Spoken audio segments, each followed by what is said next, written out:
Good morning students. मैं एक बार फिर से हाजिर हूँ आपके बीच में एक नया टॉपिक लेकर के, संधि।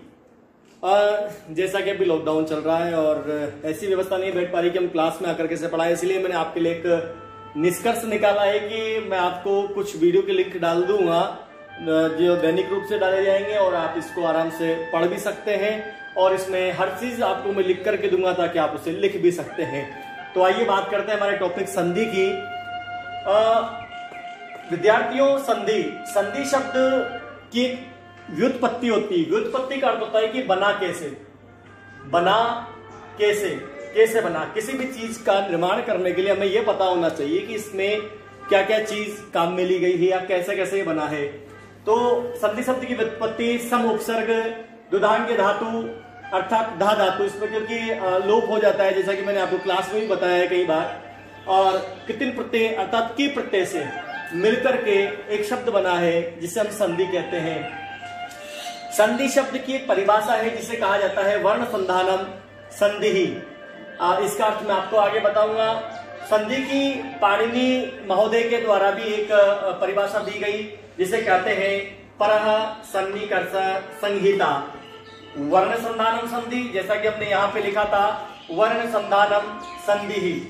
इसका अर्थ होता है कि दो वर्णों का परस्पर संधान अथवा मेल।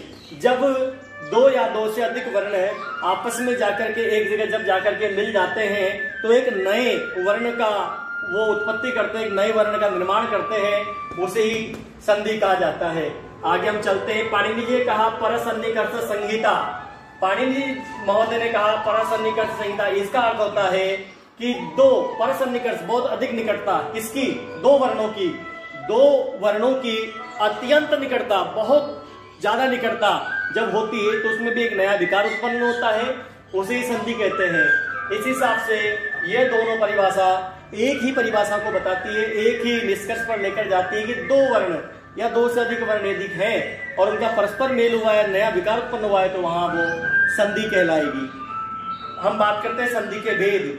संधि के भेद 5 माने गए हैं, लेकिन हमारे पाठ्यक्रम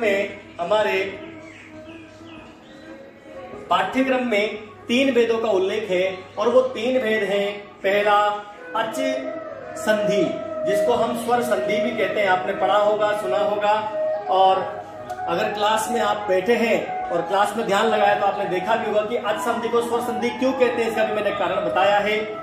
दूसरा हल संधि, जिसको व्यंजन संधि भी कहते हैं, और तीसरा है विसर्ग संधि, जिसको हमने कहा था कि 2 बिंदु अर्थात विसर्ग से व्यक्त किया जाता है।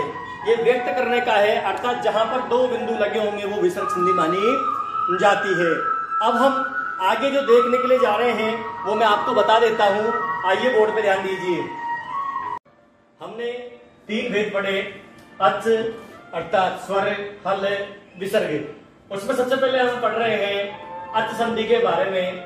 अच संधि को स्वर संधि भी कहते हैं, जैसा कि मैंने आपको पहले बताया और मैं इसकी परिभाषा आपको पूर्व में बता चुका हूं। अच संधि के भी 7 भेद माने गए हैं जो निम्न प्रकार है, आप यहां देख सकते हैं। पहला यण संधि, इसका एक सूत्र है जिसको इको एड्ची कहा गया है। दूसरा अयादि संधि, एचो अयवायाव, गुण संधि, आप गुण, वृद्धि संधि, वृद्धि रेची, सवर्ण दीर्घ संधि, अका सवर्ण दीर्घ, पूर्व रूप संधि, एंग पदांतादति, पर रूप संधि का एंगी पर रूपम। इस प्रकार से अच संधि के 7 भेदों को हमने पढ़ा, उनके सूत्रों को हमने जाना। अब प्रत्येक संधि के अनुसार जैसे हम यण संधि पढ़ेंगे तो यह इको एड सूत्र को हम वहां पे उसकी डेफिनेशन को पढ़ेंगे, अयादि पढ़ेंगे तो एचवाओ को पढ़ेंगे और इसके उदाहरणों को हम देखेंगे। तो चलते हैं, सबसे पहले हम अच संधि को करेंगे और जब हम अच संधि को करेंगे तो अच संधि में सबसे पहले हम करेंगे यण संधि को। तो ध्यान रखिए,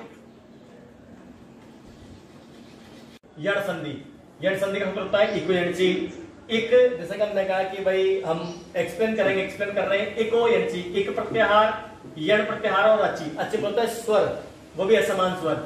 यदि एक प्रत्याहार के वर्ण के बाद यण प्रत्याहार के वर्ण आ जाते हैं, अर्थात ए ओ री री के बाद यदि असमान स्वर आ जाए तो ई के स्थान पर ये, ऊ के स्थान पर व, री के स्थान पर र और री के स्थान पर ल कर दिया जाता है। परिभाषा में हमने लिखा है एक प्रत्यार ई ऊ रील री के बाद असमान स्वर आने पर एक प्रत्यार ई ऊ रील री को यण प्रत्यार य व र में बदल दिया जाता है।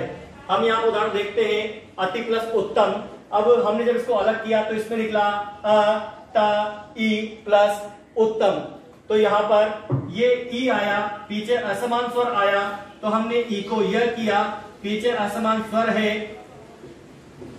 और यह लिखा हमने अतय उत्तम। हमने जब इन शब्दों को मिलाया तो य में ऊ को मिलाया, क्योंकि त आधा है और शब्द बना हमारा अत्युत्तम। यह हमारा पहला उदाहरण हुआ। अब हम इस उदाहरण को आगे भी देखते हैं। देखिए आगे देखिए, अति प्लस आवश्यकम। अब मैं नहीं करूंगा, बात करेंगे। चलिए बताइए, सबसे पहले अ, फिर त, फिर ई, फिर आवश्यकम। बहुत बढ़िया। अब हम बात करते हैं इसकी ई के पीछे असमान स्वर आने का ई को ये में बदल दिया गया। आगे पुनः वही जो चीज है। अब या तो आ को अलग से लिखो और अगली लाइन में मिलाओ, या फिर हम इसको यहां भी मिला सकते हैं। तो शब्द बन गया अत्यावश्यकम। ये ई के उदाहरण है। आपको इस प्रकार 10 उदाहरण आपकी नोटबुक में करने हैं। उसके बाद हमने कहा कि यदि ऊ के बाद असमान स्वर आ जाए तो वह में बदल दिया जाता है। यहाँ ऊ है, यहाँ अ है, हम उसी हिसाब से करेंगे। अ न ऊ आयह, ऊ के बाद अ आया इसलिए ऊ को व में बदला। अ न व आयह, चूंकि न भी आधा व भी आधा हमने पीछे में मिलाया। अ न व यह, चूंकि आधा आधा इसलिए हमने कहा अन्वयः। आगे हम देखते हैं री प्लस समान स्वर बराबर मा त री प्लस आज्ञा, री के बाद असमान स्वर आया, र में बदला, आज्ञा